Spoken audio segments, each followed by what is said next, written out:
उधर बाजार के दिग्गज निवेशक राकेश झुनझुनवाला अक्सर ई कॉमर्स कंपनियों की वैल्यूएशन पर सवाल उठाते रहते हैं। हाल ही में मुंबई में रिटेल समिट में राकेश झुनझुनवाला और देश की दिग्गज ई कॉमर्स कंपनी फ्लिपकार्ट के को फाउंडर सचिन बंसल के बीच वैल्यूएशन और कामकाज के तरीके को लेकर जमकर नोकझोंक हुई। आइए देखते हैं कैसे सचिन बंसल ने बिग बुल का मुकाबला किया। In fact, America today only 7% sales are online, and I would like to see all these online figures with a profitable online dealer. I'll stop you there. Because I think. No, listen to me. I will ask BCG that boss, tomorrow I can sell something worth, if I sell hotel room in Renaissance at 2,000 rupees a room or 1,000 rupees a room, and my father-in-law is financing me, or just because he got money in Alibaba is giving it to me, I can sell the room 300% occupancy. Let him sell at an economic price. You show me a profitable model, I will accept volume will grow. I do not accept that these volumes can grow with these kind of losses. So let me stop you here because let me get Sachin back. If you look at the overall macro of the industry right now, about 1%, we believe in by 2020 we will be about 8 to 10% of total retail of India. Or total e-commerce will be 8 to 10%, which is still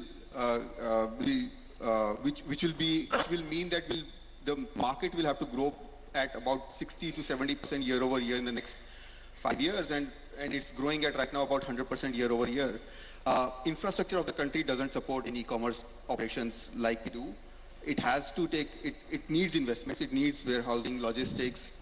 We are building almost like training schools from scratch for our employees for them to know what it will take. We are also bringing a lot of talent from outside India to help us build e-commerce in India. And I think this is the stage where it is about investing. It is about investing in the growth of the business. Of course, I mean, what you see visibly as e-commerce companies investing in is pricing, which I think is only a very small part of the overall investments that we are making, which is the most visible part again.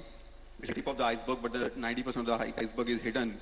And those are the investments which will over time give us the differentiation and generate value back for the investors. I would agree. For going back to Kishore, so Rakesh, what, why, but his answer how, what, why, how has got answered. We'll get the bend by the end of the session. No, when the question is, what I'm saying, I think it too difficult.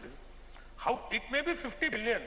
My prediction is, let BCG say what they want.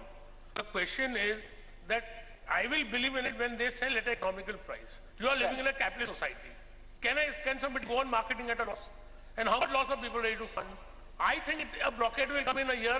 It's already started. There will be no financing available. So I said this 50 billion is all crap.